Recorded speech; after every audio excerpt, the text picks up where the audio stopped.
धन धन सतगुरु तेरा ही आसरा।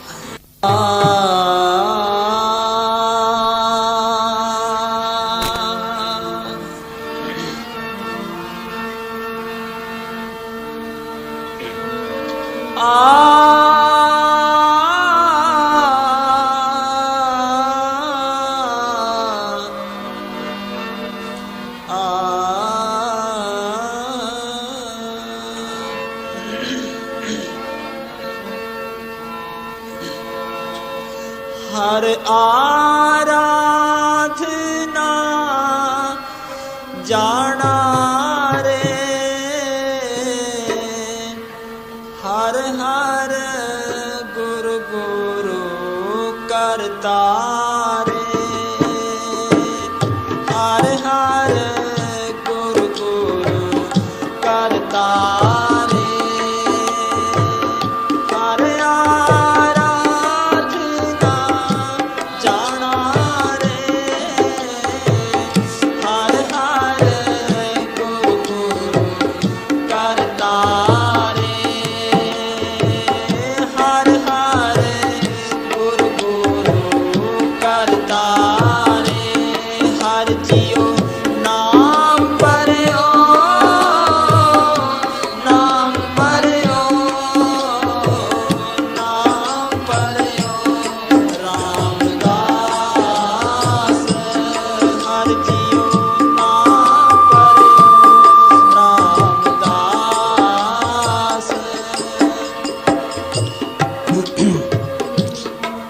आज हम सारे यहाँ इकट्ठे हुए हैं पूज्य परम संत मनीष साहब जी का जन्मदिन मनाने के लिए।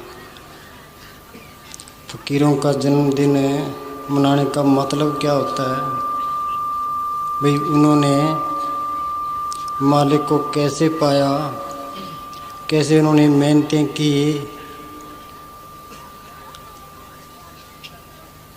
उनकी ज़िंदगी किस तरह से चली। पूज्य मनीष साहब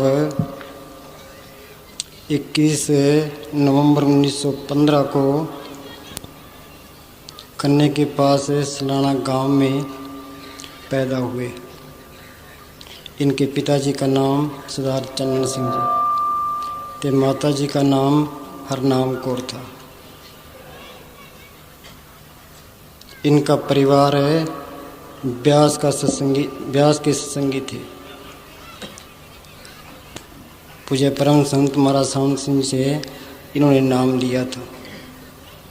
इनके पिताजी तो इतना अभ्यास नहीं करते थे, पर इनकी माताजी रोज़ 3 बजे उठ के स्नान करके सिमन में बैठते थे।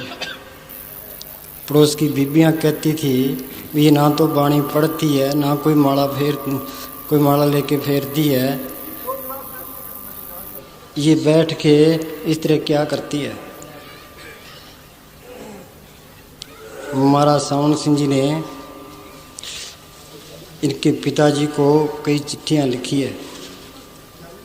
एक चिट्ठी ये 13/9/1915 की है, वो आपको सुनाते हैं। आप पढ़े। लिखतम सावन सिंह आगे भाई चन्नन सिंह जी।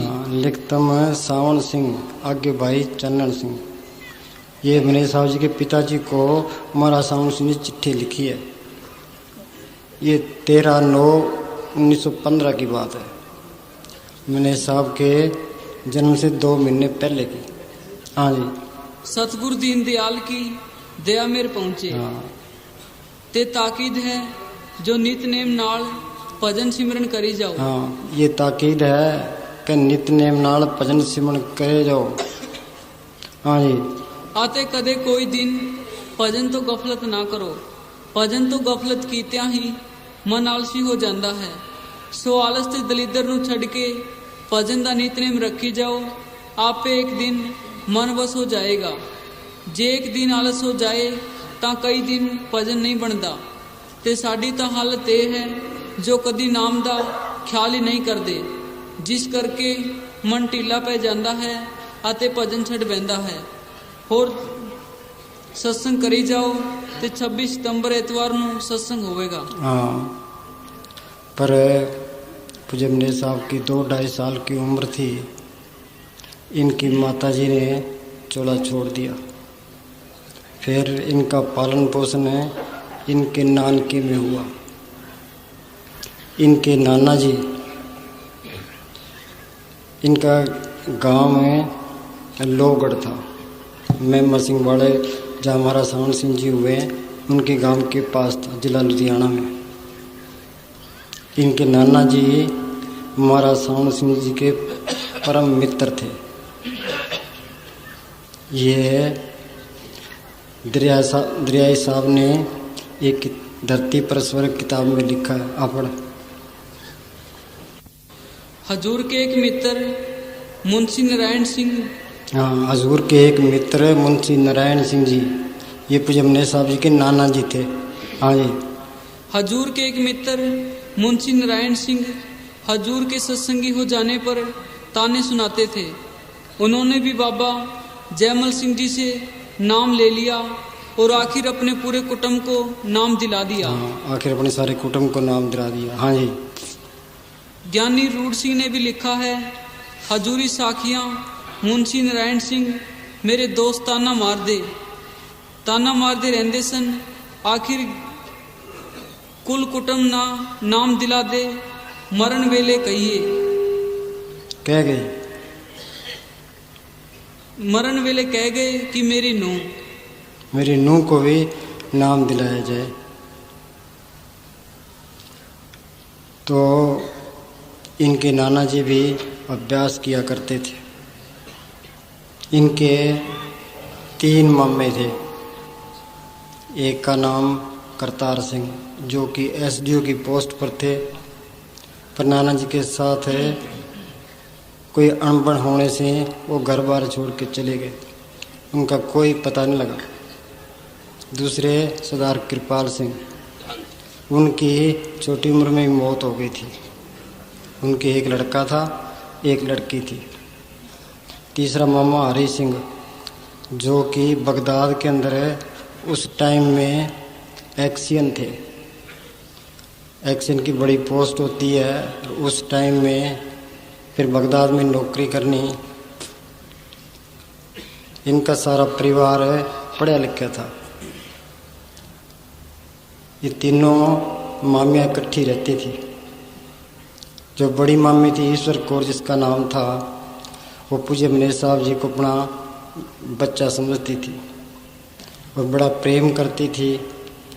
जब ब्याह सत्संग पर जाते तो साथ लेके जाते और वहाँ जिस इमारत में महाराज सावन सिंह जी का परिवार ठहरता था वहीं वे ठहरते थे। वापस आते और रात को 3-3, 4-4 घंटे सिमरन करते रहते। तीनों मामियों में आपस में पूरा प्रेम था। बड़ी मम्मी खाने पीने का इनका पूरा हिसाब किताब रखती। वे किसी बाहर के या दूसरे के घर का एक खाना भी ना खा ले। एक बार इनके नाना जी के भाई थे, जिनका नाम जीत सिंह था, उनके घर मनीष साहब चले गए। उनका कोई रिश्तेदार आया था, वो लड्डू लाया तो मनीष साहब को एक लड्डू दे दिया। तो मनीष साहब ने लड्डू खाने से इनकार कर दिया। वो कहने लगे तुम्हारे घर का लड्डू क्यों नहीं खाता।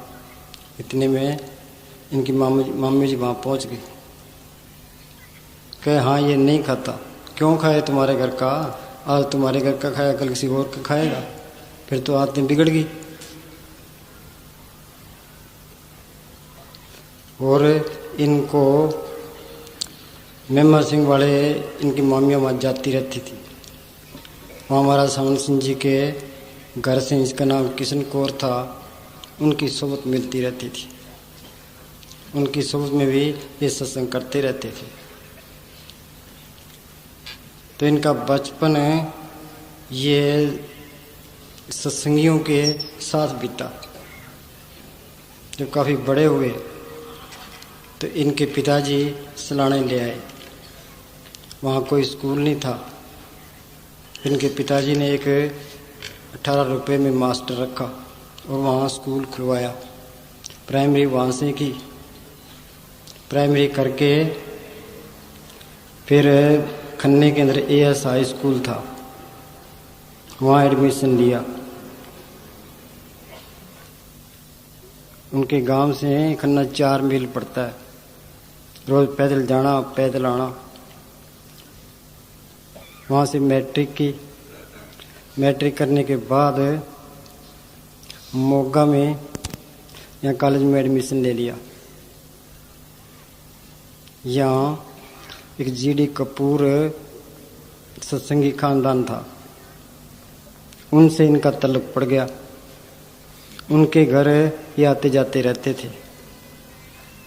कपूर साहब और उनके एक भतीजे थे गुरचरण दास कपूर, वो भी इनसे 2 क्लास पीछे थे। इनकी उम्र के थे, वो इनसे प्रेम करते थे। कपूर साहब की घरवाली भी बड़ा प्रेम रखती थी, पर जब FA में हो गए, पहले पुराने रिश्ते इस तरह होते थे, चलते चलते रिश्ते कर लेते थे। मनी साहब जी के ताऊ जी एक बार इनके ससुर से शहर में मिले और रुपया दे दिया और विवाह की बात पक्की कर ली।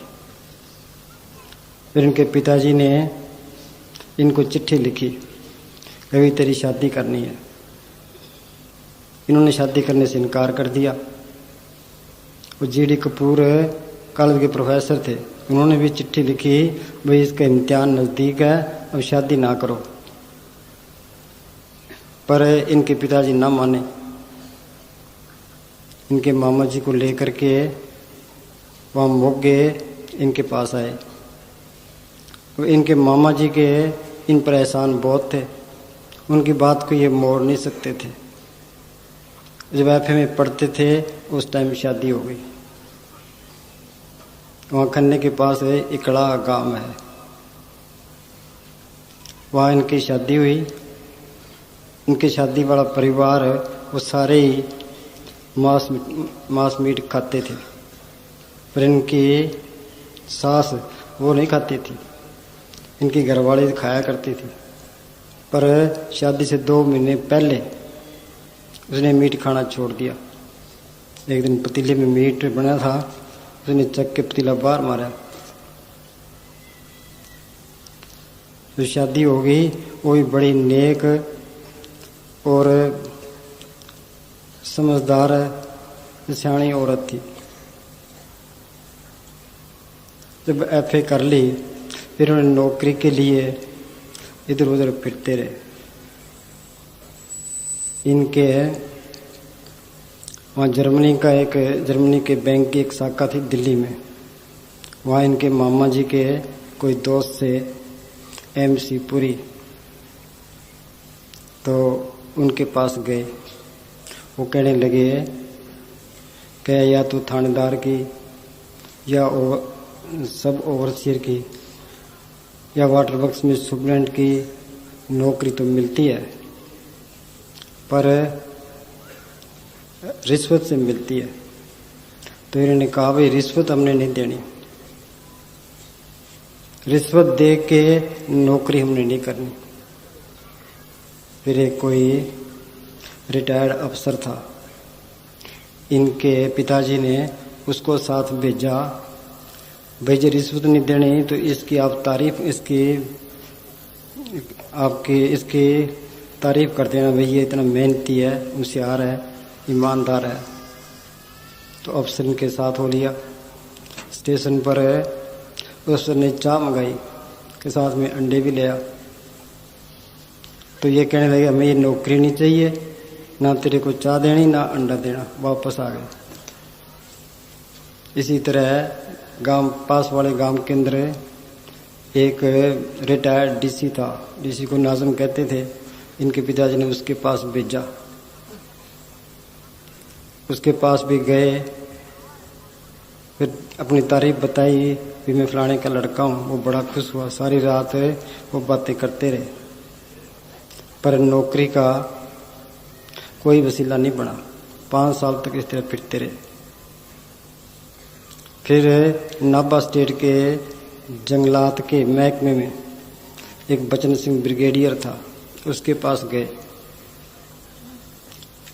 उन्होंने जंगलात के दरोगावाड़ा के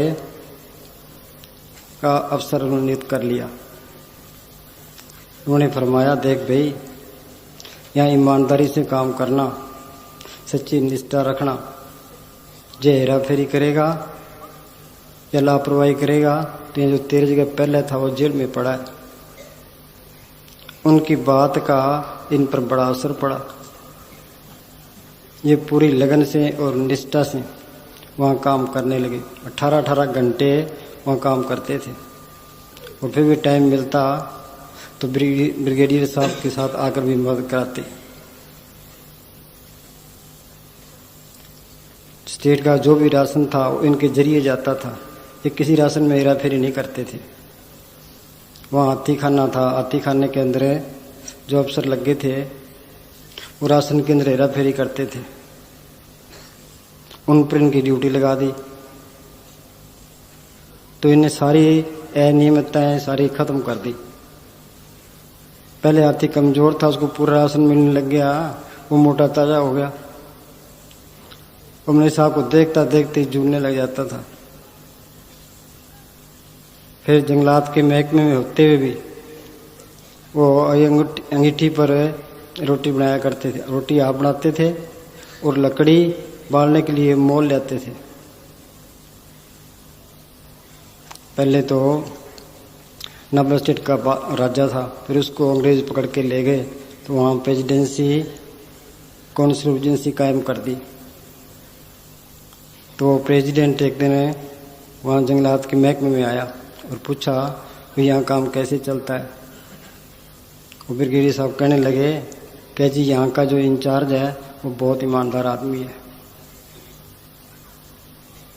जो वो ईमानदार ना हो तुझे कितनी हम सावधानी बरतें, यहाँ हम कामयाब नहीं हो सकते। यहाँ जरूर हेरा फेरी होगी। जो वो ईमानदार है तो यहाँ कोई हेरा फेरी नहीं होती। तो अपना जो इंचार्ज है क्या वो तो रोटी बनाता है तो लकड़ियाँ भी मोल लेके बाजार से फिर इस्तेमाल करता है। वो भी हैरान हो गया, कहने लगा भाई तू इस तरह ना करया कर, ये अपने महकमे की बदनामी है, ते लकड़ी यहाँ से ले लिया कर। फिर उन्होंने मनीष साहब ने तरक्की के लिए दरख्वास्त दी। वो प्रेसिडेंट कहने लगा कि मैं तेरी तरक्की कर देता हूँ, तो जो सुप्रिटेंडेंट है ब्रिगेडियर साहब है उनकी सिफारिश लिखा के लिया। ब्रिगेडियर साहब के पास गए। वो ब्रिगेडियर कहने लगा कि देख गुरुबख्श, मैं आपकी सिफारिश लिख देता हूँ, पर मैं ये चाहता हूँ आप फॉरेस्टर की ये नौकरी करो, ये पोस्ट लो। फिर उन्होंने इनकार कर दिया। फिर कुछ दिन के बाद जो फॉरेस्टर था वो रिटायर होने वाला था, उसकी जगह पर मनीष साहब को रख लिया और इनकी तनख्वाह 30 रुपये कर दी। उस टाइम 30 रुपये बहुत होते थे और 15 रुपये घोड़े का 15 रुपये भत्ता कर दिया। उन्होंने भत्ता नहीं लिया। उसके बाद वहाँ ये प्रेसिडेंसी वहाँ राज बदल गया, नया युवराज आ गया और नए अफसर आ गए। और जो अफसर थे वो उस ब्रिगेडियर से कोई नफरत सी करते थे, तो उन्होंने इस शिकार का जो महकमा था वो मनीष साहब को सौंप दिया। अब शिकार का महकमा ये लेना नहीं चाहते थे। फिर उन अफसरों ने कहा भाई आप ब्रिगेडियर साहब के आप आदमी तो ईमानदार हो, पर आप ब्रिगेडियर साहब के आदमी हो, इसलिए हम आपको रखना नहीं चाहते। तो मनीष साहब ने उसी टाइम इस्तीफा दे दिया। फिर जंगलात के महकमे के बाद आपने DCM में दिल्ली क्लास मेल में यहाँ दरख्वास्त दी, तो आप क्लर्क के पोस्ट पर नियुक्त हो गए। फिर आपको सुबह बाज़ार लाहौर में वहाँ कोई स्टोर था, उसके अंदर भेज दिया। वहाँ बड़ी ईमानदारी से वहाँ काम किया। एक बार अफसर चेकिंग करने के लिए आए, इनके काम को देख के बड़े खुश हुए। उन्होंने इनको मैनेजर की पोस्ट पर लगा दिया और लुधियाना ट्रांसफ़र कर दी। लुधियाना के स्टोर में इनको मैनेजर नियुक्त कर दिया। गुजरात के अंदर डीसीएम के स्टोर खुले थे। वहाँ पर स्टोर के जो आदमी थे उनकी और पुलिस वालों के साथ झगड़ा हो गया था। झगड़ा काफ़ी बढ़ गया था। तो डीसी वालों ने मैनेजर साहब को वहाँ भेजा। पहले अमृतसर गए, क्यों हेडक्वार्टर अमृतसर था।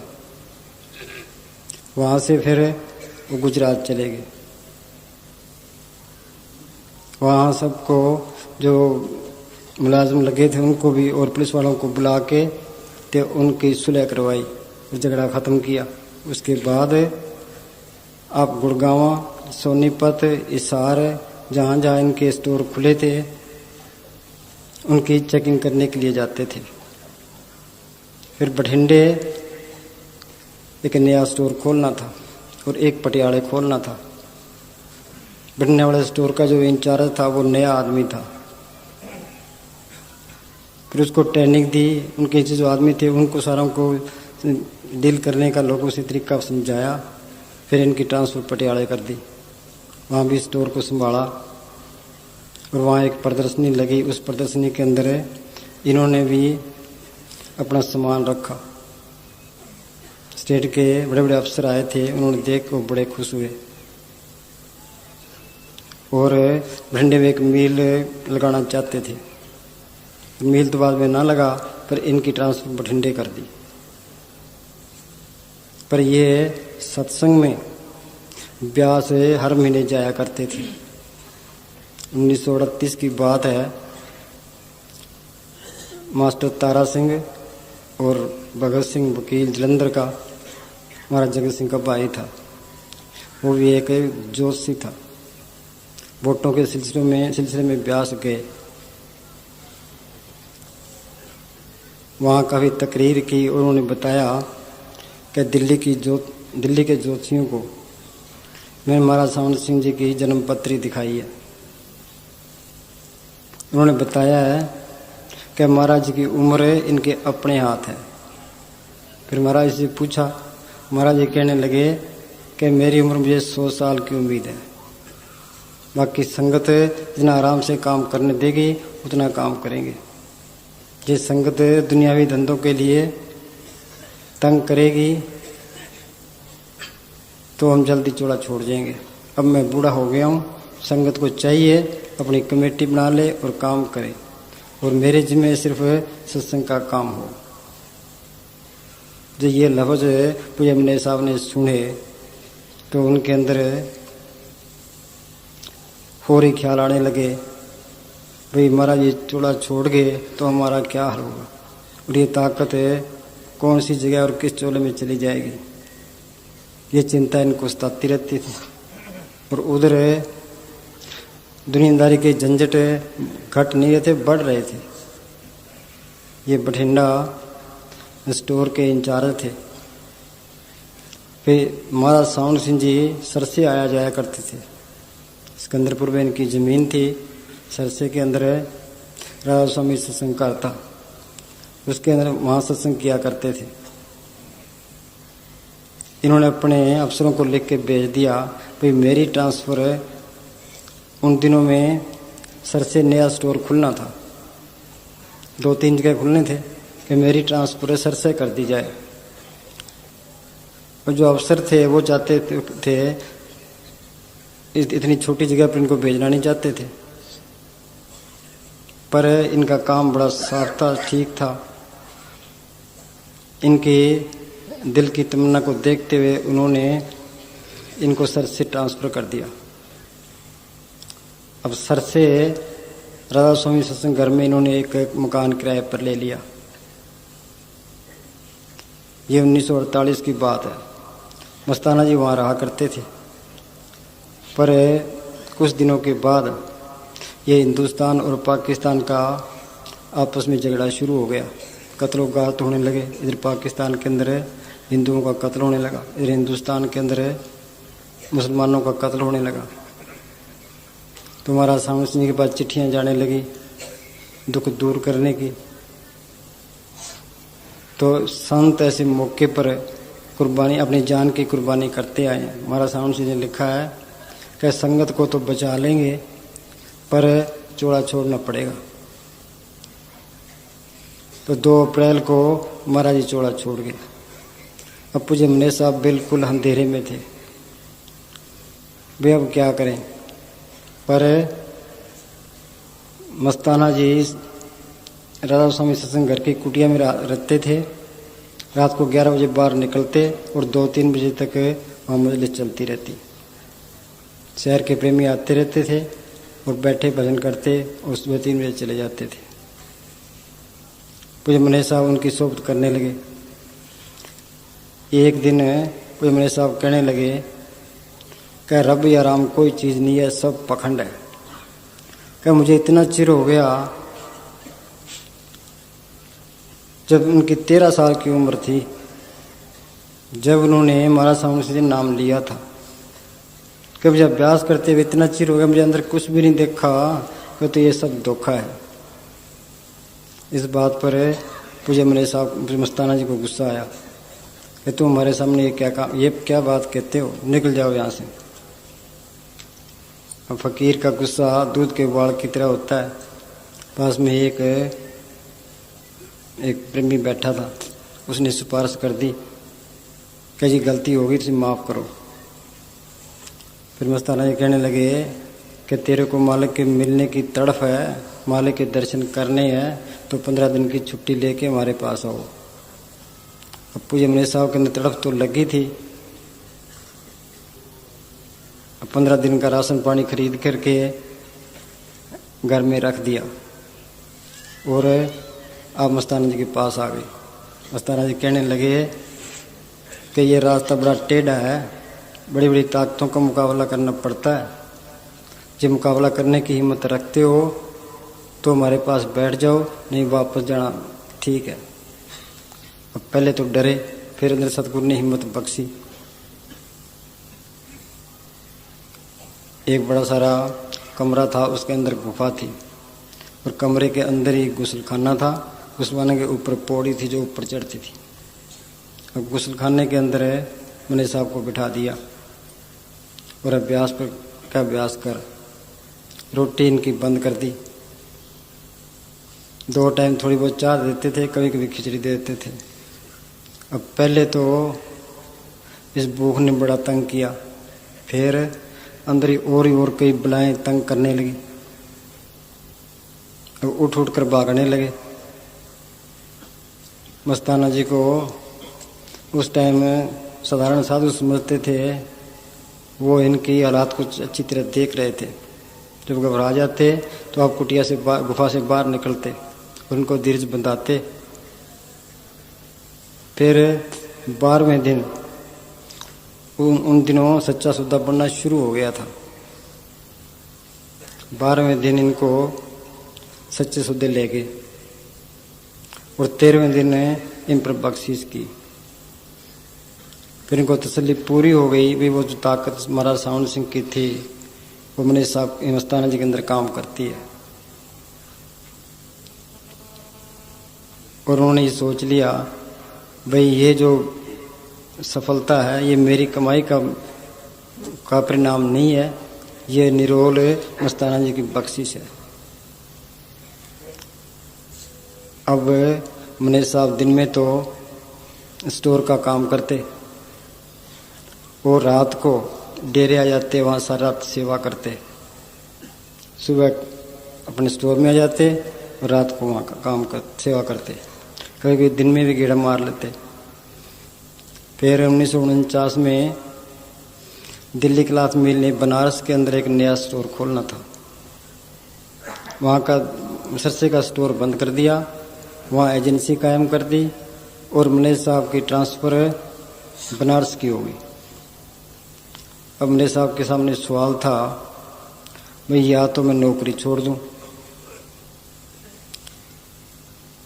या तो नौकरी छोड़ के मस्ताना जी का साथ रहूं, या मस्ताना जी का साथ छोड़ के मैं बनारस चला जाऊं। तो इन्होंने मस्ताना जी के सामने अर्ज की कि जी मैं नौकरी छोड़ना चाहता हूं। मस्ताना जी कहने लगे कि पहले तेरी औरत से सलाह कर ले। मुने साहब जी अपनी औरत को लेकर के मस्ताना जी के पेश हुए। मस्ताना जी कहने लगे कि हजारों मैनेजर तृष्णा की अग्नि में जल रहे हैं, ये एक सतगुरु का मैनेजर है, सतगुरु ने इसे काम लेना है, जब ये भक्ति करे तो तेरे को क्या इतराज है। उनकी औरत वहाँ डेरे में सेवा करती थी, उन्होंने बड़े प्रेम से कहा कि जी मुझे कोई इतराज नहीं है, मैं इनकी भक्ति में अड़चन नहीं पैदा करना चाहती कि मेरे 4 लड़के हैं, मैं अपने ससुर की सेवा करके टाइम पास कर लूँगी और मुझे कोई इतराज नहीं है। ये भक्ति करना चाहते हैं तो बेफिक्र होकर करे। उस दिन के बाद मस्ताना मुने साहब जी वहाँ डेरे में रहने लगे और 12 साल तक कड़ी से कड़ी उन्होंने सेवा की। मस्ताना जी जो भी कोई काम पहले करते तो कहते हुए मेरे से पूछेंगे। सत्संग में स्टेज पर बैठते तो मुने साहब को साथ बिठाते। मुने साहब कहते हैं कि हमने सोचा पिछली ज़िंदगी पर नज़र डाली भी इस जिंदा राम का प्रचार होना चाहिए। क्या आस्तिक क्या नास्तिक सारे इसे खाली फिरते हैं। क्या काल और माया ने ऐसे खूबसूरती से जाल बिछाया है, किसी जीव को इस मालिक के पढ़ करने की चिंता नहीं है, सारी दुनिया मोह माया में फंसी पड़ी है। मस्ताना जी ने कहा कि जब तक तुम दुनिया को इस राम से काम लेकर नहीं दिखाओगे दुनिया इतबार नहीं करेगी। फिर दुनिया के राम में और तुम्हारे राम में फ़र्क क्या है। मस्ताना इस राम से के खजाने से सोना चांदी डॉलर बांटे, बेड कोटे सांसी नट इजराइम पैसा कौन थी, ये अपने हक लाल की कमाई करके मालिक का नाम जपते हैं। मेहमदपुर के अंदर बिश्नोई थे जो कत्लो गार्द के लिए मशहूर थे, आज भाई भाई होकर प्रेम से रह रहे हैं। और हिसार डिस्ट्रिक्ट के अंदर यहाँ जलालाने गदराना, यहाँ कुओं के अंदर खारा पानी था, जहरीला था, वहाँ पानी आज मीठा हो गया। जिन घरों में बच्चे नहीं थे उन घरों में बच्चे खेल रहे हैं। ये दुनिया के फायदे हैं कि मस्तान जी मणि राम को जो अपनाएगा मौत के टाइम वो खुशी खुशी जाएगा, बल्कि कह के जाएगा। तो जो मस्तान जी ने पिताजी ने चोला छोड़ना था उससे कई दिन पहले अपड़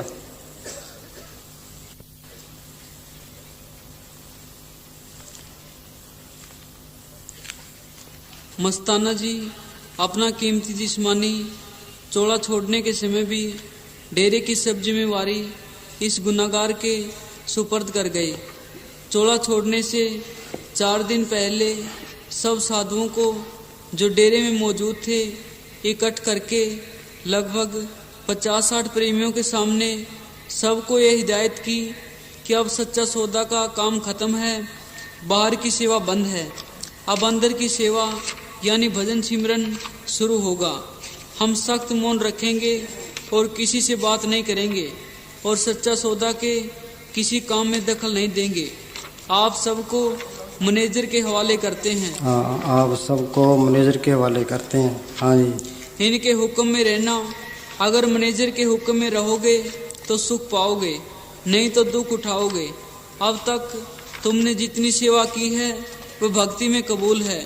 अब आपको खुली छुट्टी है, जो चाहे घर जाकर शादी करवा सकता है। अगर डेरे में रहोगे तो मैनेजर के हुक्म में रहना होगा। मुझे हिदायत की कि इन्हें प्यार से रखना, इनसे दीनता से गुजारना और भजन करवाना। पहले एक पाव खुराक रोजाना शुरू करना, फिर धीरे धीरे एक छंटांक अनाज तक खुराक कम कर देना। साल 6 महीने दरवाज़ा बंद रखना और खूब भजन करना। इसके बाद सब साधुओं की ड्यूटियां लगा दी गई और हिदायत की कि वे दोपहर तक अपना अपना काम करें, फिर खाना खाकर लेट जाएं और रात को सारी रात जागकर जिंदा राम की भक्ति करें। पूज्य मस्ताना जी 18 अप्रैल 1960 को अपना कीमती चोला बदल गए। सतगुरु की मौज उसी दिन से हालात बदलने आरंभ हो गए। कई पार्टियां बन गई और तंग आकर मुझे डेरा छोड़ना पड़ा। मैं यह भी उनकी मौज में ही समझूंगा, क्योंकि उनके हुक्म के बिना एक पत्ता भी नहीं झूल सकता। ऐसी बातें लगभग हर फकीर के चोला बदलने के बाद होती रहती हैं। हाँ जी, हाँ, कई पार्टियां बन गई बाद में, फिर डेरा छोड़ना पड़ा। फिर 1966 में आकर के इस डेरे की नींव रखी है। फिर इतने सालों में इतना डेरा बना है, इतना काम किया है मैंने सामने से किसी फकीर ने नहीं किया। हाँ जी, हाँ बोल।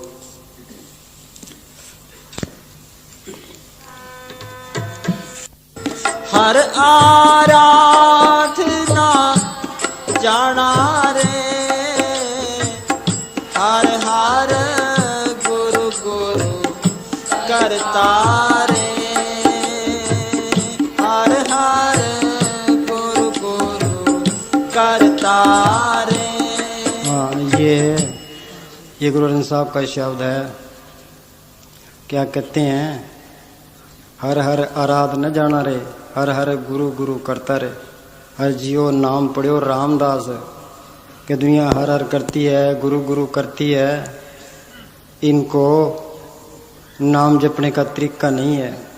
क्या वो मालिक तो वो रामदास बना बैठा है, क्या उसके पास जाए, वो तरीका बताए, वो सिमरन करे, वो असली सिमरन है। पूज्य मनीष साहब महाराज साम सिंह जी से नाम ना लेते, मेहनत ना करते, तो आज उनको कौन पूछता।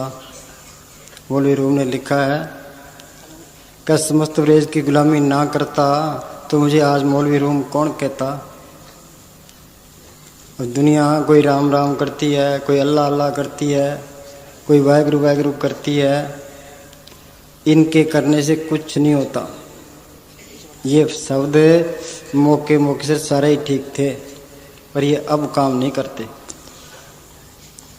जिस तरह कोई मरीज है वो डॉक्टर के पास जाता है, डॉक्टर उसके पानी का इंजेक्शन कर दे तो मरीज ठीक नहीं होगा।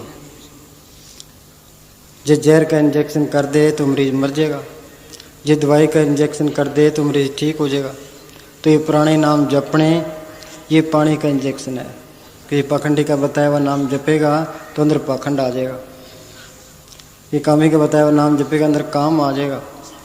संतों ने शांति ली है, नाम को प्रकट किया है, वो रूहानी मंडलों में जाते हैं, उनका बताया हुआ सिमरन है, वो असली सिमरन है। वो अपनी नज़र से, जुबान से इसके अंदर शांति का, नाम का इंजेक्शन कर देते हैं। वाणी में लिखा है, संतो सागर पार उतरिए, जे को वचन कमा संतन का, गुर प्रसादी तरिए। राम नाम गुर बचनी बोलो, संत सभा में ए रस टोलो। गुर बचनी, उस गुरु को किसी ने नहीं देखा, संतों ने देखा है, उन्हें गुरु को प्रकट किया है। उनके जो वचन है वो गुरु के वचन है। राम नाम गुरु बचनी बोलो, जो संत सिमरन बताते हैं वो करो।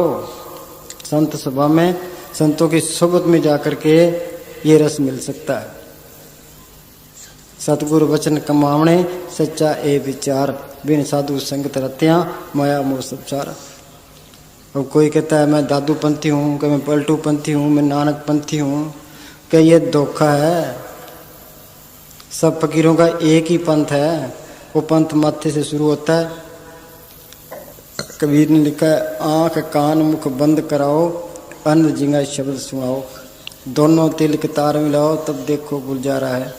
चांद सूरज एक घर लाओ, सुखमन से ती ध्यान लगाओ, घंटा शंख सुनो धुन दोई, सहज कमल जगमग होई, त्रिकुटी महल में विद्या सारा, गनर बजे बजे नगारा, सहज 88 दीप रचाए, हीरे पन्ने लाल जुड़ाए। वो रास्ता इसके अंदर है, वो पंथ इसके अंदर है।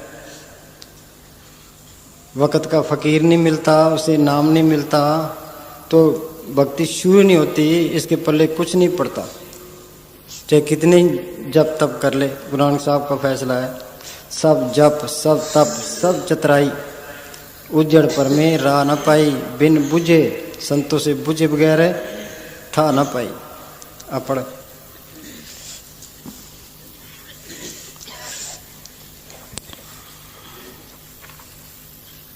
की हर जमाने में जरूरत है। हाँ, संतों की हर जमाने में जरूरत है। आग लगी आकाश में, झड़ पड़न अंगार, संत न होते जगत में, जल मरता संसार। इस दुनिया के अंदर ये काम क्रोध लोभ मोह अहंकार की लहरें चलती है, संतों के अंदर से शांति की लहरें निकलती है, तो इन लहरों को ठल पाती है। जुग जुग संत भले प्रभ तेरे, हर गुण गावे रसन रसेरे।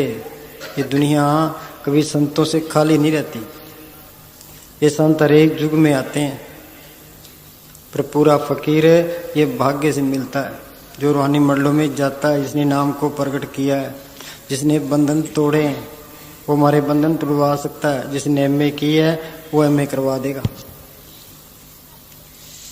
गुर पूरा आराध्या होए कृपाल, मार्ग संत बताया, टूटे जम के जाल।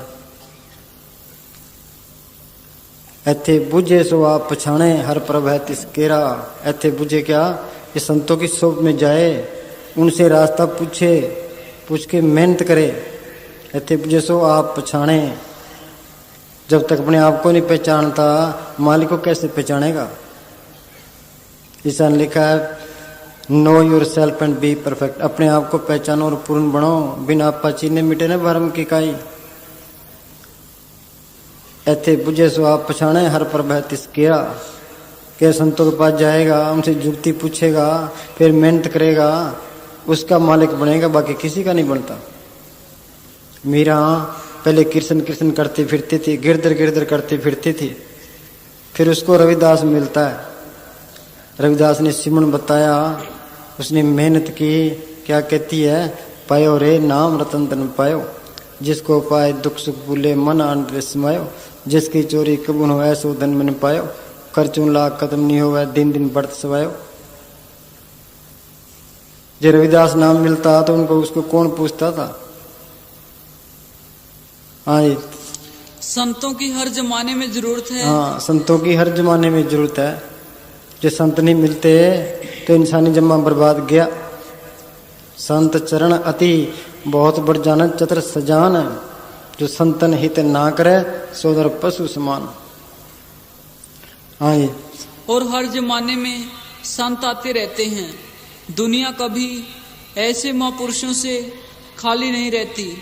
जब तक संत किसी जीव के अंदर नाम का बीज नहीं डालते, वह व्यक्ति भवसागर से पार नहीं हो सकता। हाँ, जब तक संत किसी जीव के अंदर नाम का बीज नहीं डालते, जीव भवसागर से पार नहीं हो सकता। मालिक तो त्रिलोक से पार चौथे लोक में है, उसको मैंने देखा नहीं है। जिसको देखा नहीं उसे प्यार कैसे आएगा। लड़का है कि लड़की से प्यार करता है, लड़की को देखा नहीं, प्यार कैसे आएगा। तो मालिक को हमने देखा नहीं, उसे प्यार कैसे आएगा। वो मालिक है, आप ही संतों के रूप में आता है, साध रूप अपना तन तारा। वो आके कोर्स करवाता है, सेवा को दोनों बोले, एक संत एक राम। राम जो दाता मुक्ति का, संत जपावे नाम। संत नाम जपाते हैं। ये आत्मा है चेतन, ये शरीर इंद्रियां, ये मन, ये जड़ है। ये जड़ चेतन की गांठ लगी है। सोचो, गुरु नानक साहब यहाँ आ जाते हैं, मस्ताना जी आ जाते हैं, मने साहब आ जाते हैं, हमारे साथ ही रहे मने साहब, पर वो हमेशा 24 घंटे तो साथ नहीं रह सकते। वो ये कोर्स करवाते हैं, भी तू कोर्स कर ले, जड़ चेतनी गांठ खोल ले, वो अंदर वाला सतगुरु वो तेरे साथ है। अब जिनको संत नहीं मिलते उनको मालिक नहीं मिलता। वो मालिक संतों के रूप में आता है, वो में कोर्स करवाता है। जो हम सिमरण करते हैं वो अंदर संतों के रूप में मिलता है। सफल मूर्त संतन की ये ध्यान तरना, अकाल मूर्त है साध संतन की ठारनी को ध्यान को। जो संतों की मूर्त है वो अकाल पुरख की मूर्त है। जब चेतनी गांठ खोलेंगे अंदर संतों के रूप में मालिक मिलेगा। वो आगे लेके जाएगा, वो आगे नाम से तलक जोड़ देगा, उस सत्ता के साथ मिला देगा। हाँ जी। यदि कोई व्यक्ति अपने को किसी गुजरे हुए संतों का सेवक कहलाता है तो ये निरा धोखा है। हाँ, कोई कहता है मैं गुरु नानक साहब को मानता हूँ, कोई कहता मैं दादू साहब को मानता हूँ, कि मोहम्मद साहब को मानता हूँ, ईसा मसीह को मानता हूँ, कि धोखा है ये। सारी दुनिया धोखे में पड़ी है। हाँ जी। उसके दिल में उनके प्रति आदर और श्रद्धा हो सकती है। हाँ, गुरु नानक साहब की कदर करते हैं, दूसरे फकीरों की कदर करते, दान प्राप्त नहीं कर सकता। वह उनके ग्रंथों पढ़ सकता है परंतु उन ग्रंथों का असल भाव नहीं समझ सकता। हाँ, संतों की वाणी अनुभवी वाणी है। वो रोहानी मंडलों में जाते हैं, फिर उन्होंने वाणी अंदर देख के फिर लिखी है। अब जो रोहानी मंडलों में जाता है वो संतों की वाणी का अर्थ कर सकता है, बाकी कोई नहीं कर सकता। कुरान शरीफ एक है, मोहम्मद साहब एक है, उनके 72 फिरके बने पड़े हैं। कौन बना, किसने बनाए हैं? मन बुद्धि ने। हर एक आदमी के कर्म अलग अलग है, कर्म अलग है, कर्मों के अनुसार बुद्धि बनती है, बुद्धि अलग अलग है। अब बुद्धि के अनुसार सोचते हैं, कर्म अलग है, बुद्धि अलग है, अलग अलग सोचेंगे। वो कहता है ये ठीक है, वो कहता है ये ठीक है, फिर लड़ो और मरो। फिर लड़ाई झगड़ा ही रह गया। जो मालिक की दरगाह में गए उन सबकी एक ही बात है। जो पहुंचे थे कह गए उनकी एक है बात, सभी शाने एक मत, उनकी एक है जात है। जो रूहानी मंडलों में जाता है वो सारे ग्रंथों को एक कर देगा, सारे झगड़े खत्म कर देगा।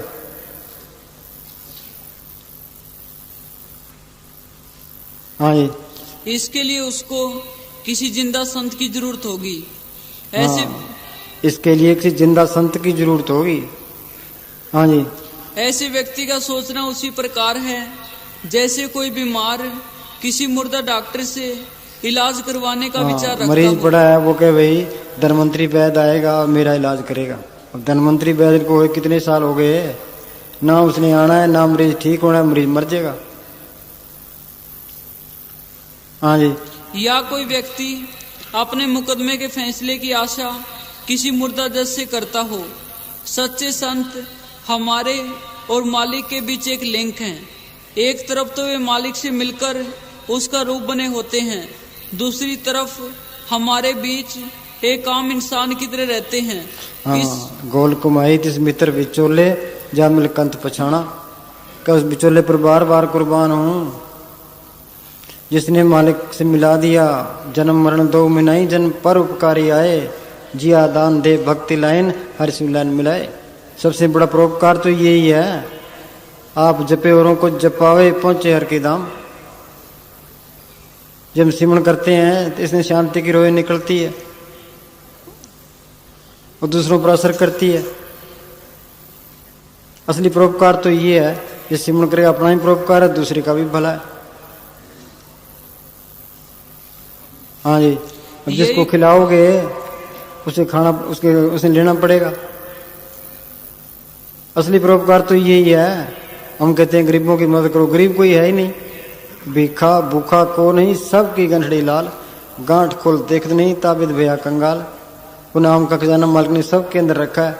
अब गांठ खोले रुखसाना निकाले, ना निकाले तो मालिक का क्या कसूर है?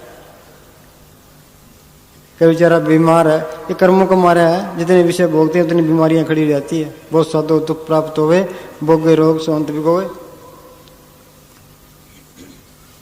हाँ जी।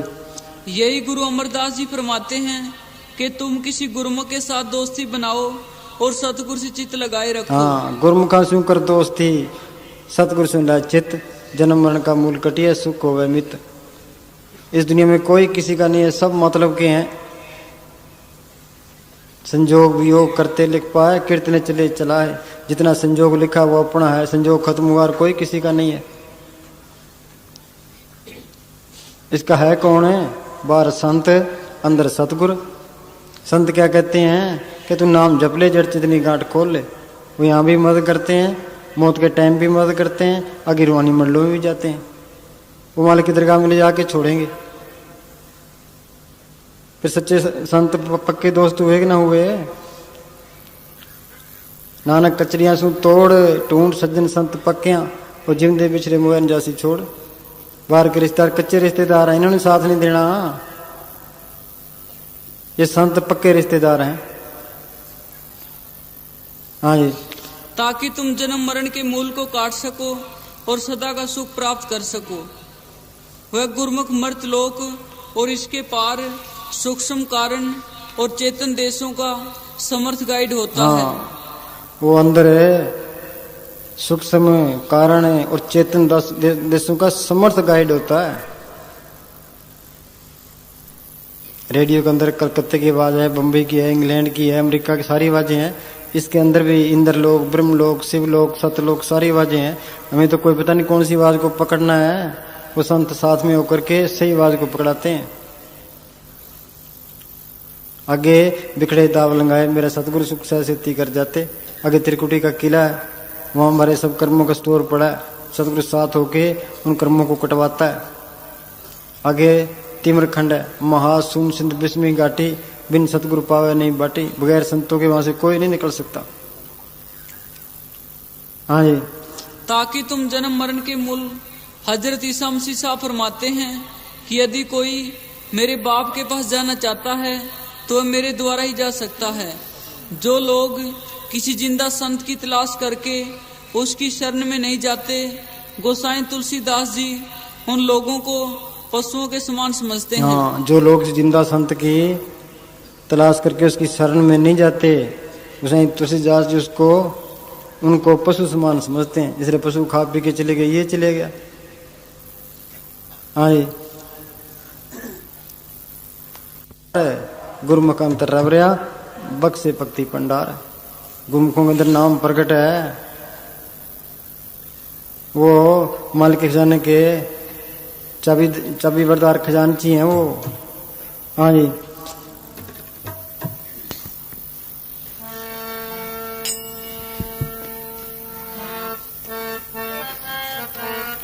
ये संतों की सोबत में आए, फिर इसको शौक पैदा होता है, इसको तसल्लियां मिलती रहती है।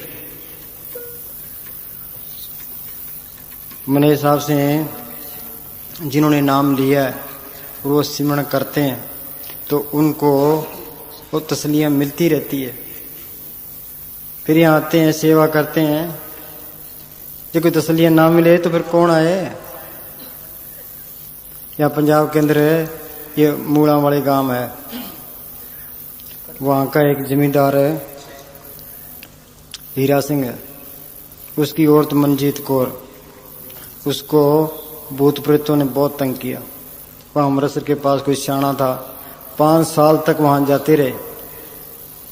उस सियाने ने कहा भाई तुम अपना घर और बना लो। उन्होंने खेत में घर बना लिया, पर वो बलाएं उसको तंग करती रही। एक उसका लड़का था 10-11 साल का, वो स्कूल में पढ़ने जाया करता था। ये अंडावाड़ी में बलराज जी हैं अपने प्रेमी, उनकी लड़की शकुंतला वह मुड़ा वाली ब्याही है।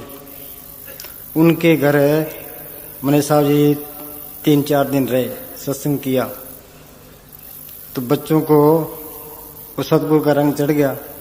स्कूल में बातें करने लगे, भाई सतगुरु इस तरह करता है, इस तरह करता है।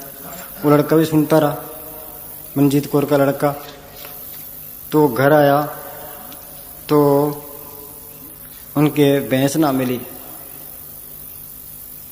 तो लड़का अपनी माँ को कहता है कि माँ क्या आप सिमरण करते हैं सतगुरु का तो भैंस मिल जाएगी। वो कहने लगी कि आपका कोई नाम तो लिया नहीं है, फिर भैंस कैसे मिल जाएगी? कि चाहे नाम ना लिया हो अपनी कोशिश तो करें। वो माँ बेटा दोनों पाथी मार के अंदर बैठ के सिमन करने लगे, तन तन सतरू करने लगे।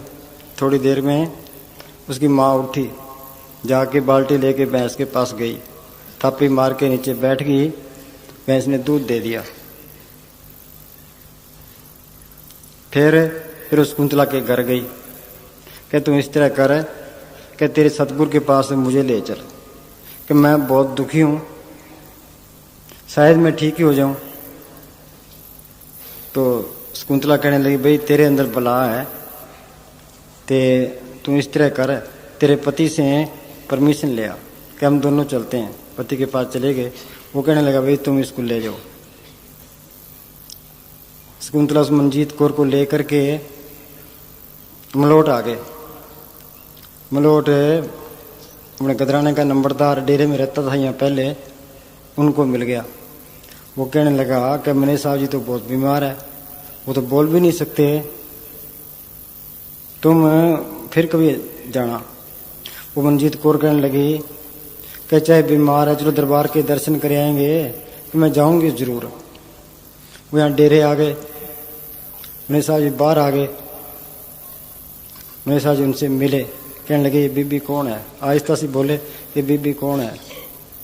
उस कुंतला कहने लगी कि जी ये हमारे गांव मूड़ा वाले की है, और बलाओं से बेचारी बहुत तंग हो रही है। मने साहब कहने लगे इसको चाय पिलाओ। उन्होंने चाय पी ली।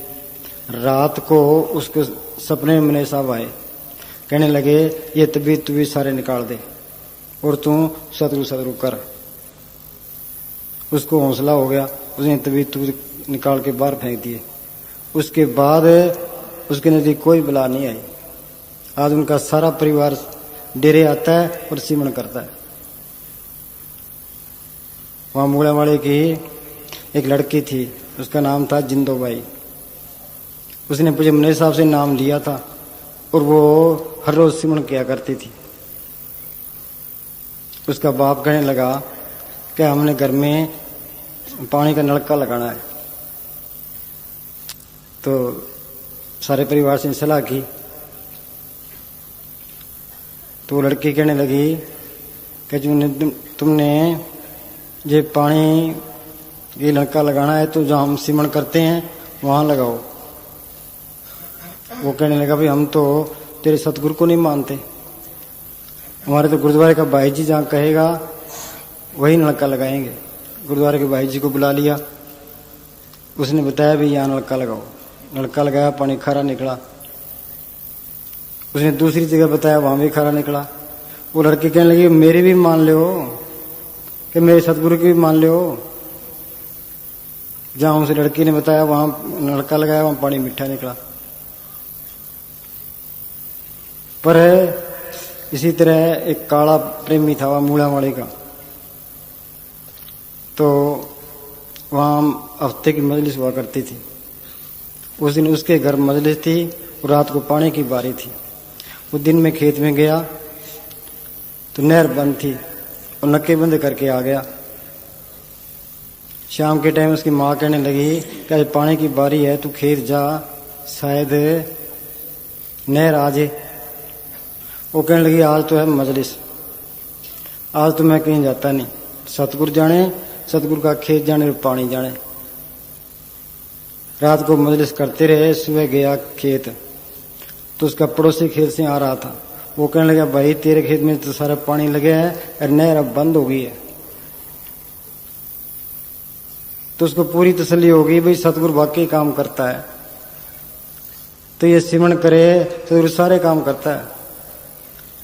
यहाँ राजस्थान में बामगल टाणी बाबूराम का गांव है, वहाँ का राम कुमार है, जिम्मेदार है। उसने मने साहब से नाम लिया था। उसने 20 किले सरसों बीजी। सरसों का भाव 400 रुपये क्विंटल था। जब सरसों निकाली तो सरसों का भाव 200 रुपये क्विंटल। तो मन में सोचता है भाई पहले 400 रुपये था, अब 200 रुपये क्विंटल हो गया। सोचते सोचते नींद आ गई। मने साहब ने सपने में दर्शन दिए कि राम कुमार है कि तेने कौन सा व्यापार करना है, तेरे घर की सरसों है, 4 महीने ठहर जा। उसकी आंख खुल गई।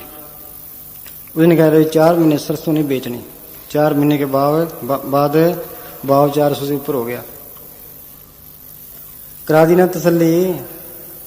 दिल्ली के अंदर ये अशोक का भाई है राम अवतार, उसके लड़का था, 2 मंजिल से नीचे गिर गया, सिर फट गया। डॉक्टर के पास लेके गए, डॉक्टर ने पट्टी कर दी। डॉक्टर कहने लगा भाई खतरा है इसका। घर ले आए, रात को उसकी माँ उसके पास बैठी थी, सिमरण करती थी। उसको सपने में हमने साहब दर्शन दिए। बच्चे के सिर पर हाथ फेरे, आगे फिक्र ना करे, ये चूड़ा नहीं छोड़ता। बस उसको पूरा हौसला हो गया। अपने बीकानेर का भंवर है, इसके गले में गांठे थी। ते डॉक्टर के पास गया, डॉक्टर कहने लगे भाई ऑपरेशन तो कर देंगे पर खतरा है। ये वापस आ गया, घरे बैठा था, सिमरण करता था। अंदर ख्याल जोड़ा, मैंने सारे दर्शन दिए कि ऑपरेशन करवा ले, कुछ नहीं होता। जाकर डॉक्टरों को कहने लगा जी ऑपरेशन कर दो, मेरे कुछ नहीं होना। ऑपरेशन हो गया, अगला ठीक हो गया। चौधरी ख्याली राम है, इनकी एक आंख थी, दूसरी आंख के मोतियाबिंद हो गया। अब सोचता है अभी एक ही तो आंख है जी, इसके मोतियाबिंद हो गया जी, आंख ऑपरेशन कराएंगे जी, आंख फूट गई तो सारी उम्र दूसरों की मोहताज हो जाएंगे। अंदर बेनती करने लगे भाई सतगुरु लाज रखा। मस्ताना जी और अपने साथ दोनों आए, कहने लगे चौधरी साहब फिक्र ना करो, ऑपरेशन करवा लो। ऑपरेशन करवा लिया, आंख ठीक हो गई। ये सिमरण करे सतगुरु सारी तसल्ली कराता है। पंजाब के अंदर कौंके कला गांव है, वहां का सोन सिंह एग्रीकल्चर अफसर था, यहाँ आया करता था, प्रेम बहुत था, सिमरण भी करता था। फिर बाद में तो मतलब वो पर्चे पुचे देने लग गया। उसके पड़ोस में एक बीबी थी, उसकी भैंस नहीं मिलती थी। वो सोन सिंह के पास आई कि भाई सोन सिंह तेरे सतगुरु को बेनती करे, मेरी भैंस मिल जाए। और सोन सिंह कहने लगा चल मैं आता हूँ। मस्ताना साहब की फोटो लेके और भैंस के आगे रख दी और थापी मार के बैठ गया। 4 किलो दूध निकाल के ले जा दूध। ये करे भी सतगुरु सारी तसल्ली देता है। हाँ जी,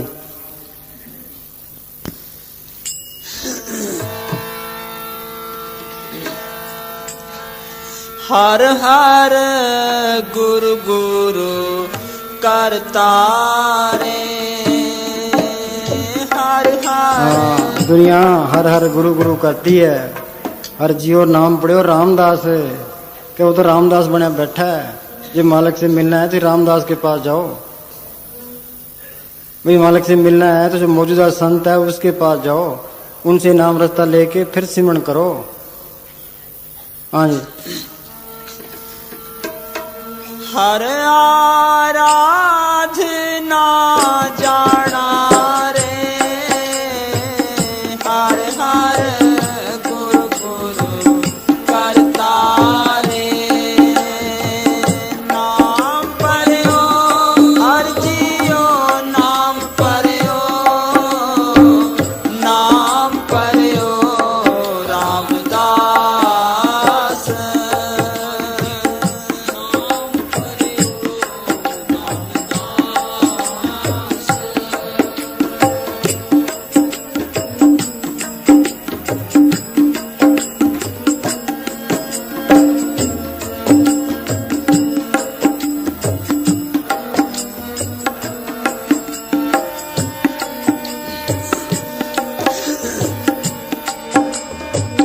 कोट ब्रह्मांड को ठाकर स्वामी, सर्व जिया का दाता रे।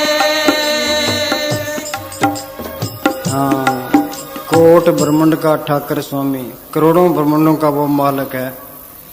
अंदर से इनको तसल्ली होगी ना भाई करोड़ों ब्रह्मांडों का मालिक है, वो रामदास बना बैठा है।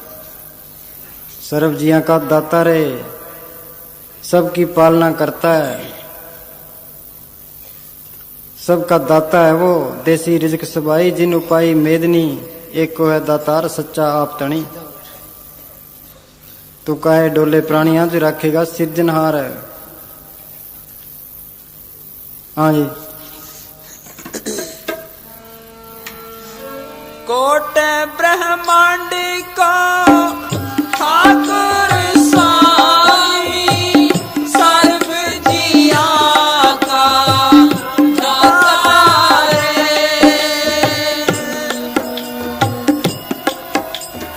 हाँ, गुरु दृष्टाया सब नहीं थाई, गुरु दृष्टाया सब नहीं थाई। कहो गुरु सब के अंदर है। जल थल पूर रहा गुसाई, ऊंच ऊंच सब एक समाना, मन लगा सह त्याना। सहज अवस्था में पहुंच गए, सब के अंदर मालक देख लिया। सब घट मेरा सैया सुनी सेज ने कोई, हर घट विच आप समाया। सब घट रामा बोले, राम बिना को बोले रे। उन्हें अंदर तसल्ली की है, उन्होंने फिर लिखा है। वे रामदास की गुलामी की, उनसे नाम रास्ता लेके सिमरण किया, वो मालिक सब के अंदर दिखाई देने लग गया। हाँ जी, गुरु अमरदास 72 साल की उम्र तक जप तप तीर्थ व्रत सब कुछ करते रहे। कहाँ अमृतसर के पास गांव, कहाँ हरिद्वार, पैदल जाना पैदल आना। 21 बार गंगा स्नान को गए, फिर सब कुछ छोड़ के गुरु अंगद साहब की शरण में आए। 12 साल कड़ी से कड़ी सेवा की, दिन में सेवा करनी, रात को किले से केस बांध के अभ्यास करना। फिर मालिक को पाया। क्या कहते हैं, हर की पूजा दुर्लभ संतोष कहना कछु न जाई, संतोष गुरमुख पूरा पाई, नामों पूज कराई। पूरा गुरमुख मिल जाए वो नाम को पढ़ करा देगा। उसका हुक्म माने, 100% हुक्म माने। पूज्य मने साहब मस्ताना जी का पूरा हुक्म मानते थे। मस्ताना जी का करते थे कि ये मैनेजर है तो ये पूरा हुक्म मानता है। हाँ जी।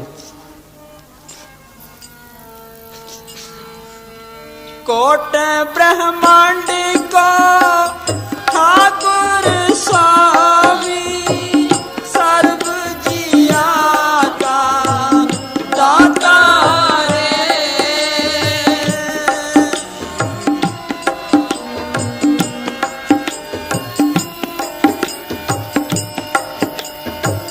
प्रीति पाले नित सारे समाले, एक गुण नहीं मूरख जाता रे। हाँ, प्रतिपाले नित्य सार संभाले, कदम कदम पर संभाल करता है। यहाँ पंजाब के अंदर करनी खेड़ा गांव है, वहाँ का एक बिहारी नाम का प्रेमी है। उसके 1.5 किला जमीन थी, वो छोटी सी वर्कशॉप थी। वो इंजन से पानी लगाया करता था। एक रात को उसका इंजन चोरी हो गया। अब पड़ोसी कहने लगे कि देख लिया तेरा सतगुर मिलने के मिल जाता है, अब ले आ इंजन। जे सतगुर पूरा होता तो अंधा कर देता। वो कहता भाई जो मालिक करता है ठीक करता है, जे मेरा होगा तो आपे मुझे सतगुरु भेज देगा। फिर उसकी कणक सूखने लगी। वो पड़ोसी कहने लगे कि हमारा इंजन ले ले, पानी लगा ले। कहने लगा भाई जी सतगुरु मेरा पूरा है तो आप पे पानी लगाएगा। हफ्ते बाद जो इंजन ले गया था रात को ही रख गया और चिट्ठी लिख गया कि मेरे अंदर जिस तरह आग लगी है, तो जब तक मैं इंजन यहाँ रखा नहीं मुझे चैन नहीं आई। वो सतगुरु अंदर ही बैठा, अंदर ही चाबी में रोड़ देता है, कोई उसका बने भी। हाँ जी।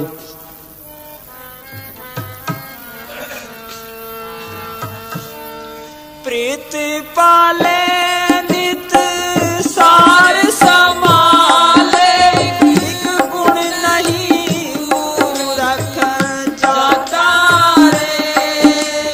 एक गुण नहीं मूरख जाता रे। एक गुण नहीं मूरख जाता रे। हर आराधना जाना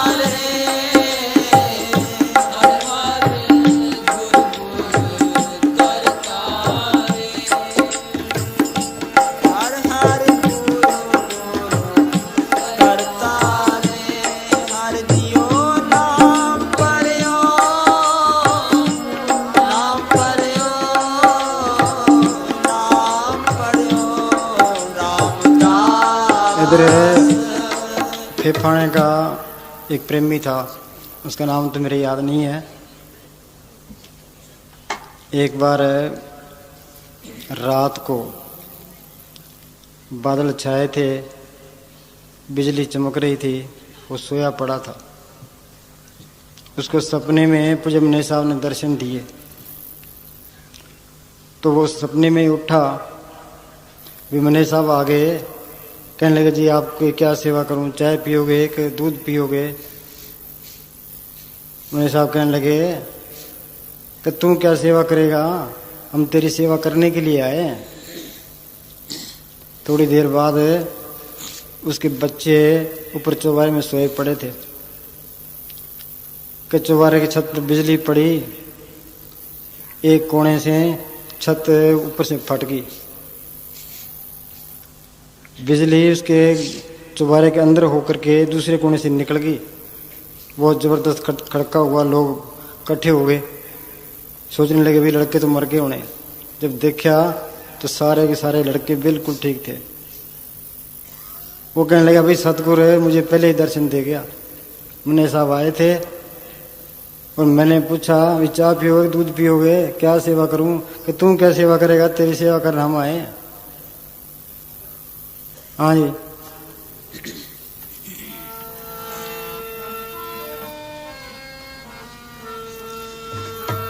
प्रीत पाले नित सार समाले, एक गुण नहीं मूरख, एक गुण। एक मेरी अपनी बात है। यहाँ कैंटीन के ऊपर मैं सोया पड़ा था, तो सपने में मने साहब ने दर्शन दिए। कहने लगे कि अपने डंगर कितने हैं, कल पूछेंगे।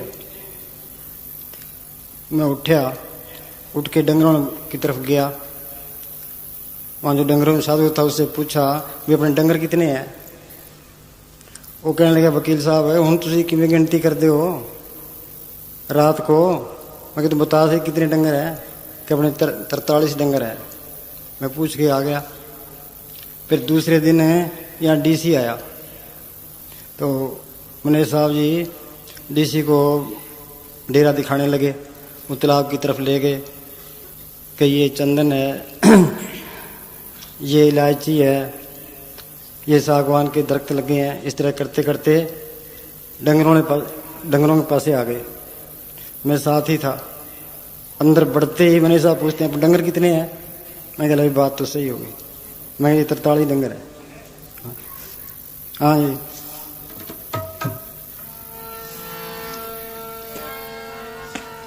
हर हर गुरु गुरु करतारी, हर जियो नाम करो, नाम करो, नाम करो रामदास, नाम करो रामदास।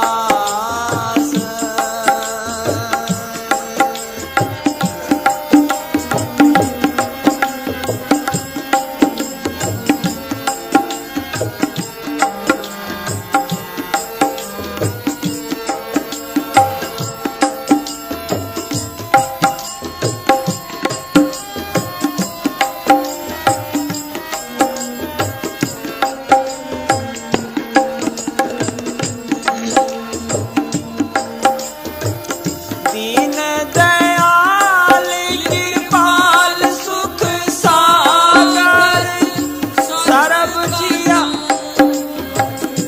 पूरी रे। दीन दयाल, ये दीन बने, ये अहंकार से भरा पड़ा है। जब ये मन में करत गुमाना, तब यह बावर फिरत बिगाना। जब यह हुआ सगल की रहना, तरम या घट घट चीना। तीर्थ व्रत और दान कर मन में दे गुमान, नानक निष्फल जाता है ज्यों कुछ स्नान। धन फिर का एक ही संग वासा, बिच होम में बीत करारी। पति और पत्नी एक ही घर में रहते हैं। रुकावट क्या है? ये अहंकार की रुकावट है। जब मैं था तो गुरु नहीं, गुरु है तो मैं ना। जब अपनी अस्थि मिटा ले तो मालिक की अस्थि अंदर आ जाए। वो तो कृपा करने वाला है। ये दीन बने, वो सुखों का दाता है। जो दीन बड़े मालिक अंदर आ जाए सारा ही सुख आ जाता है। हाँ जी, दीन दयाल है।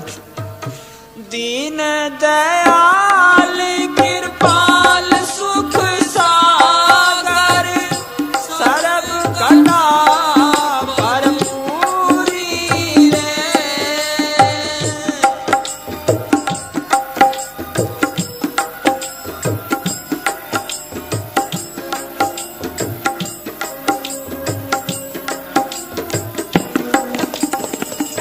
दीन दयाल कृपाल सुख सागर सर्व कला भरपूरी रे। देखत सुनत सदा है संगे में मैं मूरख जानिया दूरी रे। हाँ, वो अंदर ही है, कहीं जंगलों में, पहाड़ों में, आसमानों में नहीं है। वाणी में लिखा है सदी निकट, वो हमेशा ही नजदीक है। दूर न जानो, वो दूर नहीं है। गुर शब्दी और अंतर पछाणो। गुरु शब्दी क्या? संतों ने गुरु को प्रकट किया है उनके वचनों द्वारा। गुरु शब्दी और अंतर पछाणो। कम से सिमरण लेके सिमरण करो, जड़ चेतनी गांठ खोलो, अंदर ही मिल जाएगा। हाँ जी। देखत सुनत सदा है संगे मैं मूरख जानिया दूरी रे। मूरख जान दफ्तर में डीसी बैठा है, पास में क्लर्क बैठा है। आंखों से अंधा है, कानों से बोला है। ना तो डीसी के दर्शन कर सकता है, ना उनकी बात सुन सकता है। ये हमारा हाल है। वो मालिक अंदर बैठा है, पर अंदर की आंख बंद पड़ी, अंदर के कान बंद पड़े। संत जो सिमरन बताते हैं, सिमरन करेगा वो आंख खुल जाएगी, अंदर मालिक के दर्शन हो जाएंगे। वो कान खुल जाएंगे, अंदर का कीर्तन सुनाई दे देगा। जे आंख नहीं खोली, कान नहीं खोले तो ये मूर्ख का मूर्ख ही रहा। हाँ जी। मैं मूरख जानिया दूरी रे। मैं मूरख जानिया दूरी रे। मस्ताना जी फरमाया करते थे कि एक आदमी के ये जच जे भाई मेरा सतगुरु मेरे अंदर है तो हमारे सत्संग की हुई सफल होगी। हाँ जी। मूरख जानिया को दूरी रे। हरि आराधना। मुझे ये मने साहब जी एक उदाहरण दिया करते थे कि भाई ये किसी ने चादर बनाई, ये कैसे बनी? किसी ने कपास बोई, किसी ने पानी लगाया, किसी ने गोडी की, किसी ने कपास चुगी, किसी ने बेली, किसी ने सूत बनाया, किसी ने सूत काता। कितने हाथों से निकली है को फूलों के अंदर वो रंग भरता है, अंदर ही बैठा है। अंदर से पीला रंग लिया, अंदर से लाल रंग लिया, अंदर से हरा रंग लिया। वो है किसी का मोहताज है, अंदर ही बैठा कटिंग करता है। तो सतगुरु हर तरह से समर्थ है, वो इसके अंदर है। जब भी मिलना है अंदर से मिलना है। हाँ जी।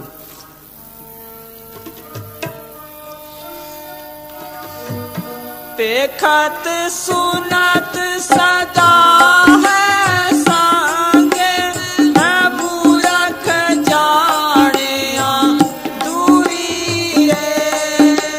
मैं मूरख जानिया। मस्ताना जी गए लुधियाने, वहाँ सत्संग किया।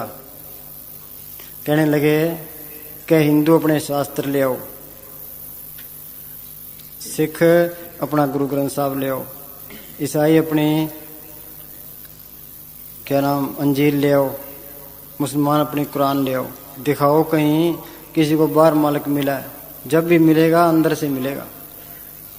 हाँ जी, जिन पाया पेद कलंदर दा राखो जा अपने अंदर दा, वासी होया मंदर दा, फिर चढ़दी न लैंदी है। हाँ जी, हर हर गुरु गुरु हर आराधना जाना रे। हाँ वो तो जानते थे, हर हर आराधना जाना रे, कि दुनिया नहीं जानती। कोई मंदिरों में टकरे मारता है, कोई मस्जिदों में, कोई ग्रंथ शास्त्रों में, कोई तीर्थों में। वो मालिक इसके अंदर है। कबीर दुनिया देव रे शीश निवावन जाए, गरी माई गुरु बसे तासू लेवलाए। हाँ जी,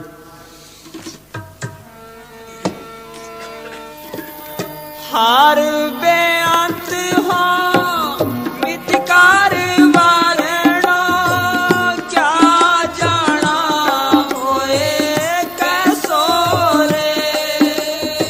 हाँ मित कर वर्णू भी, मैं उसको दोस्त समझ के वर्णन करता हूँ। अंदर देख लिया, मेरा दोस्त बना लिया, सच्चा दोस्त है वो। नानक कचरियां सु तोड़ टूंड सज्जन संत पक्कियां, और जिंदे बिछड़े मोयन जैसी छोड़। वो पक्का दोस्त है, वो इसके साथ है। गुरु मेरे संग सदा है नाले। ये सिमरण करे पूरा संत हो, उसे नाम लेके सिमरण करे, अपने आप तसल्ली मिलती जाती है। हाँ जी, हार बेअंत हो मितकार वारणो, क्या जाना होए कैसो रे। कारो बेनती सतगुरु अपने में, मूरख देहो उपदेशो रे।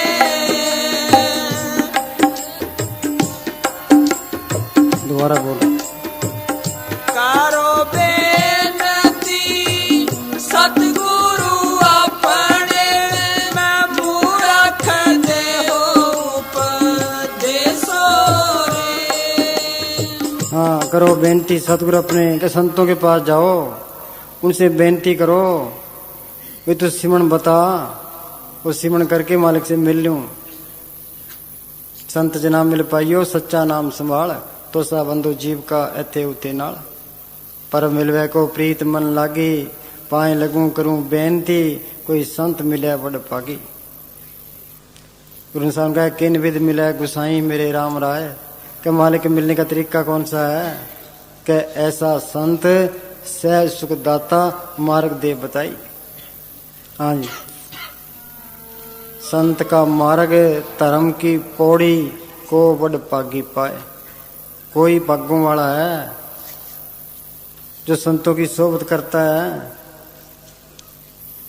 और अंदरवानी मंडलों में जाता है। ये धर्म है, सर्वधर्म है श्रेष्ठ धर्म, हर को नाम जप निर्मल कर्म। नाम जपना, जड़ चेतनी गांठ खोलना, आत्मा को परमात्मा से जोड़ना, ये धर्म है। कोई कहता है मैं सनातनी हूं, सनातनी बनता कब है, अब मन उल्ट सनातन हुआ तब जाने जीवित मुआ। जिंदा मरे जड़ चेतनी गांठ खोले, सत ताकत को अंदर प्रकट करे, तो ये सनातनी है। खालसा पूर्ण जोत जगह काट में, खालसा ताई निखालत जाने। अंदर जोत प्रकट करे तो खालसा है, नहीं तो पल्ले कख नहीं है। आर्य का मतलब पाक, मन इंद्रियों की गुलामी से पाक हो तो ये आर्य है। निरंकारी गुरमुख राग स्वादन त्यागे, गुरमुख ए मन भक्ति जागे। आनंद सुन शब्द विचारी, आत्म चीन भय निरंकारी। वो निरंकार को पढ़ कर ले तो ये निरंकारी है, नहीं तो धोखे में है। ईसाई कब बनता है, ईसान का know your self and be perfect. अपने आप को पहचानो और पूर्ण बनो। जब अपने आप को पहचान लिया फिर तो ईसाई है, नहीं तो कुछ भी नहीं है। जे उस नाम को पढ़ कर ले, सत ताकत को प्रकट कर ले, तो ये ईसाई भी है, खालसा भी है, निरंकारी भी है, आर्य भी है, सनातनी भी है, सच्चे सौदे वाला भी है, सारा कुछ है। जे प्रकट नहीं करता तो इसके पल्ले कख नहीं है, लड़ाई झगड़े हैं। कहते यहाँ पोप आया था हिंदुस्तान में तो लोग विरोध करने लगे।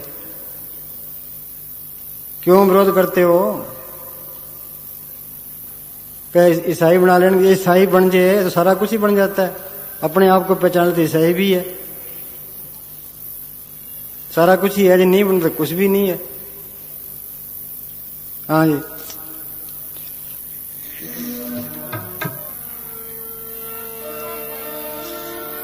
कारो बेनती सतगुरु अपने में मूरख देहो उपदेशो रे, मैं मूरख देहो उपदेशो रे, मैं मूरख देहो उपदेशो रे। अरे आराधना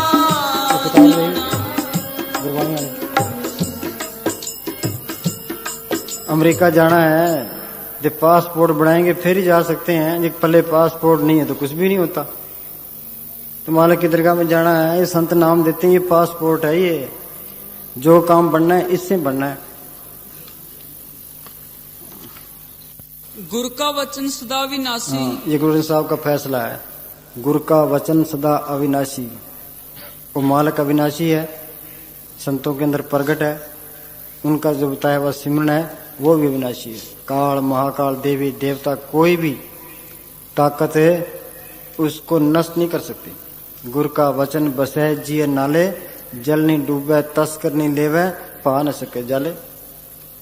हाँ जी, गुरु का वचन सदा विनाशी, गुरु के वचन कटी जम फांसी। हाँ, गुरु के वचन कटी जम फांसी। पढ़ते हैं जो कोई संत शरण के दागी, तिनते काल दूर हो भागी। जम की जाड़ निकट नहीं आवे, मार्ग छाड़ अलग हो जावे। ये संत नहीं मिले तो जरूर जमदूतों के वाले होना पड़ेगा। कितने ही जब तक उठा लटक ले जाए, पुण्य दान जो बीते सब धर्म राय के जाई। बिन सतगुरु जमकाल न छोड़े दूजे पाख होई। गुरु के वचन कटे जम फांसी। संत मिल गए, उनसे सिमरन मिल गए, थोड़ी भक्ति है, जमदूत नेड़े नहीं आएंगे। कोट अपराधी संत संग उधर जमता के नेड़ न आवे। जन्म जन्म का बिछड़ा हर सिवान मिलावे। हाँ जी, गुरु का वचन जी के संग। गुरु का वचन जीव के संग, जीव के साथ रहता है। हाँ जी, गुरु के वचन रचे राम के रंग। गुरु के वचन रचे राम के रंग। ये नाम को, उस राम के अंदर नाम को प्रकट करना है, राम के रंग में रंगे जाना है। तो संतों ने सिमरन बताया, उसका सिमरन कर। बगैर संतों के 1 इंच भी अंदर नहीं जा सकता। हाँ जी, जो गुरु दिया सो मन के काम। हाँ, जो गुरु दिया सो मन का काम। मन का काम क्या है? जो संतों ने सिमरन बताया वो सिमरन करना।